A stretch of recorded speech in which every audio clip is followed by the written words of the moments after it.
నమస్తే, welcome to #you. నేను మీ రాజేష్. తెలంగాణ రాజకీయాల్లో ప్రస్తుతం కేదార్ మృతి మిస్టరీగా మారింది. మరోవైపు పెద్ద ఎత్తున రాజకీయ వర్గాలు చర్చనీయాంశంగా మారుతుంది. ఎప్పుడైతే సీఎం రేవంత్ రెడ్డి ఖచ్చితంగా కేటీఆర్తో లింకులు బహిర్గతం చేశారో అప్పటి నుంచి విస్తృతంగా చర్చ జరుగుతుంది. కానీ ఈ వ్యవహారాన్ని కేటీఆర్ మాత్రం ఎక్కడా స్పందించట్లేదు. కేటీఆర్ ఒక్కసారిగా మౌనం వహిస్తున్నాడు ఈ ఎపిసోడ్లో.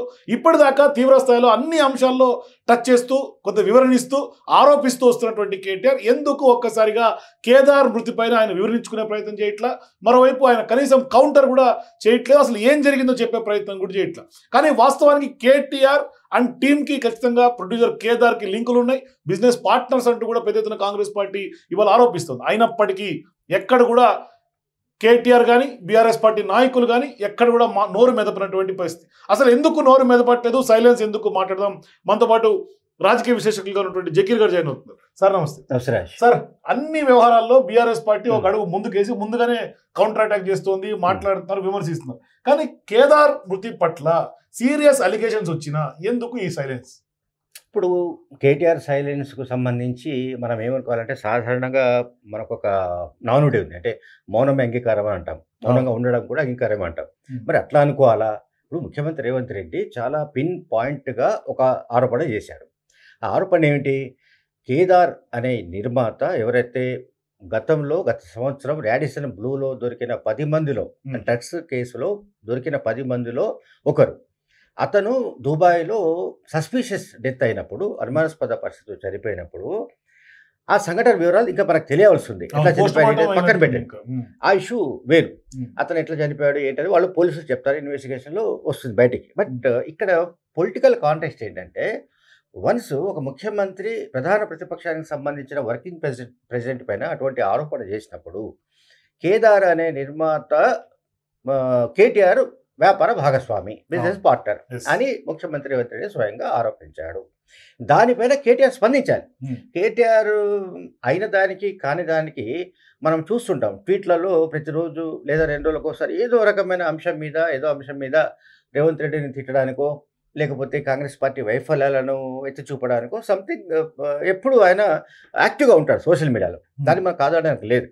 బట్ ఈ ఇష్యూలో ఆయన ఎందుకు మౌనం పాటిస్తున్నాడని మనకు అర్థం కావట్లేదు. అట్లాగే బెంగళూరులో నిన్న కేటీఆర్కు ఏఎన్ఐ వాళ్ళు మైక్ పెట్టారు.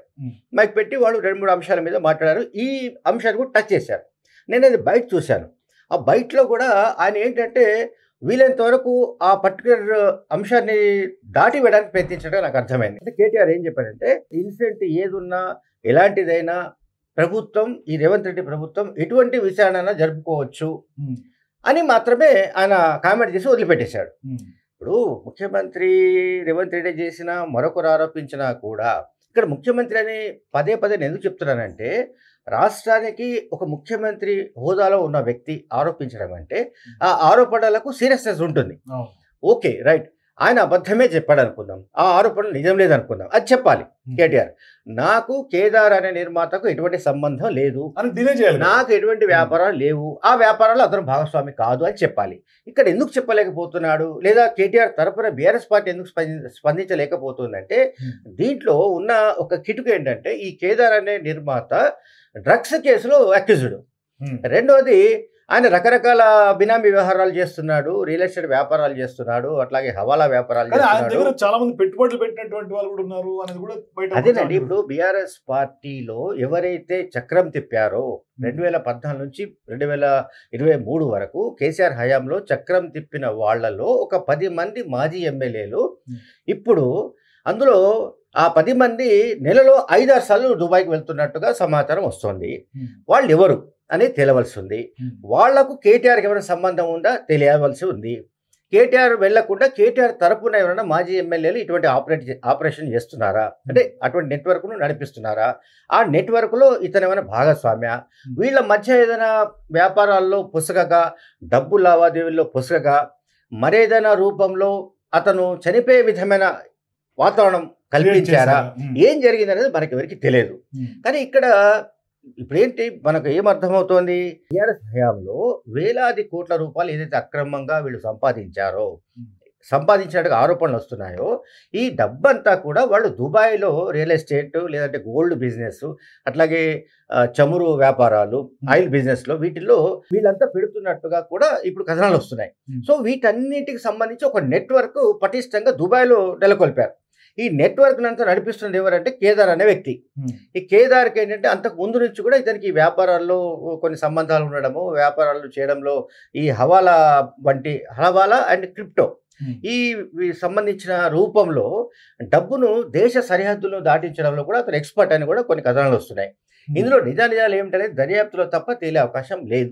కానీ ఇక్కడ పైలట్ రోహిత్ రెడ్డి మీద ప్రధానంగా ఆరోపణలు వస్తే ఈ కేసులో అరెస్ట్ జరిగిందని ఒక ప్రచారం జరిగినప్పుడు ఆయన బయటకు వచ్చి నన్ను అరెస్ట్ చేయలేదు, నేను సేఫ్ గా ఉన్నా, హైదరాబాద్ లో ఉన్నా అని చెప్పుకుంటున్నాను. సో ఆరోపణలు వచ్చినప్పుడు పైలట్ రోహిత్ రెడ్డిని చూసైనా కనీసం కేటీఆర్ నేర్చుకోవద్దా? ఇంత సీరియస్ అలిగేషన్స్ వచ్చినప్పుడు ఆయన కనీసం ఇందులో ఏం జరిగింది, నాకు దానికి సంబంధం లేదు. గతంలో ఫోన్ ట్యాపింగ్ ఆరోపణలు వచ్చినప్పుడు కూడా ఈయన నా ఫోనే ట్యాప్ అయిందని కూడా బయటకు వచ్చి చెప్పిన సందర్భాలు ఉన్నాయి. కానీ ఇవాళ ఎందుకు ఈ వ్యవహారంలో నోరు పూర్తి స్థాయిలో మెదపట్లేదు కేటీఆర్ అండి? ఈ కేసులో పైలట్ రోహిత్ రెడ్డి ఎపిసోడ్ వేరు, కేటీఆర్ ఎపిసోడ్ వేరు.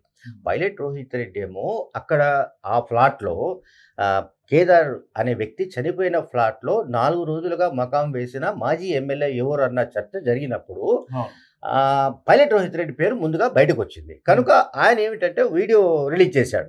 నేను ఇక్కడే ఉన్నాను, దుబాయ్కి వెళ్ళలేదని రిలీజ్ చేశాడు.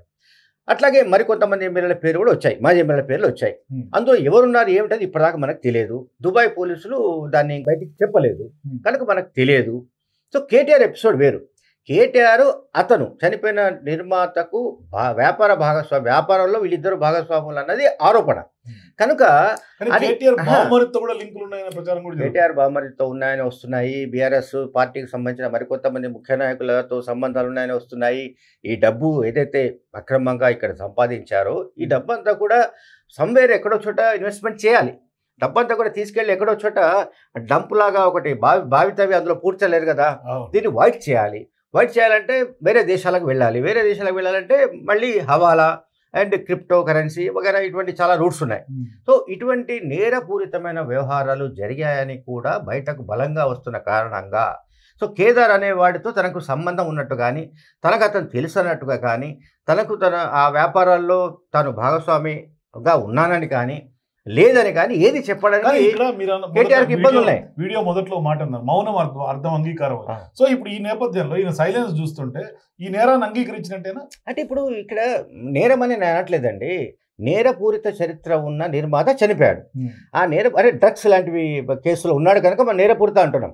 సో నేరపూరిత కేసులో నిందితుడుగా ఉన్న వ్యక్తితో వ్యాపార లావాదేవీలు నడిపాడన్న ఆరోపణ దానిపైన ఎట్లా స్పందించాలి అనే దానిపైన బహుశా కేటీఆర్ కూడా మీమాంసలో పడి ఉండాలి. అందువల్ల ఆయన మాట్లాడలేదు. లేకపోతే చాలా సింపుల్గా కొట్టి పారేసేవాడు కదా, నాకు అతనికి ఏం సంబంధం లేదు అని చెప్పేవాడు. అది చెప్పట్లేదు. పోనీ వ్యాపారంతో అవును నేను కూడా అతనితో కలిసి వ్యాపారం చేశానని చెప్పలేడు, ఎందుకంటే అతని క్రిమినల్ బ్యాక్గ్రౌండ్ ఉంది. సో ఈ రకమైన కన్ఫ్యూజన్లోనో లేకపోతే ఇది ఒక రకమైన క్రిటికల్ ఇష్యూ అనో సంథింగ్ కేటీఆర్ దాటవేస్తున్నట్టుగా మనకు అర్థమవుతుంది. Thank you sir. సో మొత్తం మీద కేటీఆర్ అయితే మాత్రం వ్యవహారాన్ని దాటవేస్తున్నాడు. ఖచ్చితంగా కేటీఆర్ మౌనం వీడాలి, ఖచ్చితంగా సమాధానం చెప్పాల్సినటువంటి అవసరం ఉందనే చర్చ తెలంగాణ వర్గాల్లో విస్తృతంగా సాగుతుంది. మొత్తం మీద ఇవాళ కేసీఆర్ సైలెంట్ అవటం, మౌనం అర్థం అంగీకారంగా ఈ ఆరోపణలు ఖచ్చితంగా ఆయన నిజరూపం దాల్చే క్రమంలో కొనసాగుతుందని కూడా చూడాలి. సో మొత్తం మీద ఈ ఆరోపణలకు ఎప్పుడు ఫుల్ స్టాప్ పడుతుంది మాత్రం కాలమే సమాధానం చెప్పాలి. For more videos please watch #.